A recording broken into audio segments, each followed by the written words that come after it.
السلام عليكم، نتمنى تكونوا بخير وعلى خير.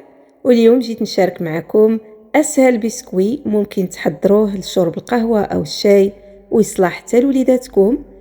كيجي لذيذ ومقرمش ما تشبعوش منه، والاهم من هذا الشيء انه اقتصادي وكيعطي كميه كثيره. بالنسبه للمقادير كنحتاجو 3 البيضات، شويه الملحه باش نحسنوا الذوق، شويه الفاني، وجوج كيسان سنيده. بالنسبه للسنيده خصها تكون رقيقه، الا كانت غليظه كطحنوها شي شويه. كنخلطو مزيان حتى تيذوب السكر، ومن بعد كنضيفو جوج كيسان الزيت، نص كاس د عصير البرتقال، ومعلقه كبيره د العسل. هاد العسل والتين كيعطيه واحد اللذه مميزه. كنخلطو مزيان وكنضيفو معلقه كبيره د الكوك وجوج خمارات. المقادير تلقاوهم مكتوبين اسفل الفيديو.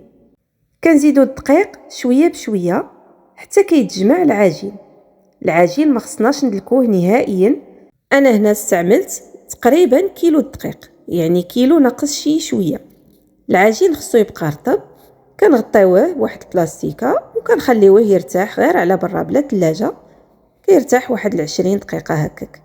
كنديروا العجينه ما بين جوج ديال البلاستيكات باش ما تلصقناش، او ما بين بابي كويسون اللي عندكم.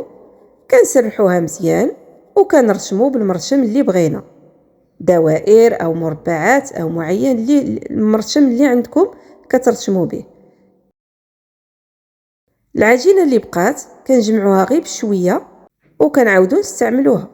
تنشتفوه في طبسيد الفرن اللي يكون مدهون او فيه بابي كويسون او هاد طابيت السيليكون. هنا عندي خليط ديال البيضه ومعلقه الكاكاو، وإلا ما عندكمش الكاكاو ممكن ديروا قهوه سريعه الذوبان. هاد الخليط كنطربوه وكندهنوا الوجه، ومن بعد كنديروا شريطات بالفرشات. كندخلوه للفرن يطيب على حراره مهيله باش يجي مقرمش ومحمر حتى كيطيب من التحت. عاد كنطيبوه من الوجه، وها هو كيعطي كميه كثيره، كيجي لذيذ بزاف. وداك المزيج ديال العسل والكوك والتين كيعطيه واحد النكهه رائعه. كنتمنى تجربوه، اكيد غيعجب وليداتكم وغينفعكم حتى نتوما باش دوزو اتاي او القهوه ديالكم.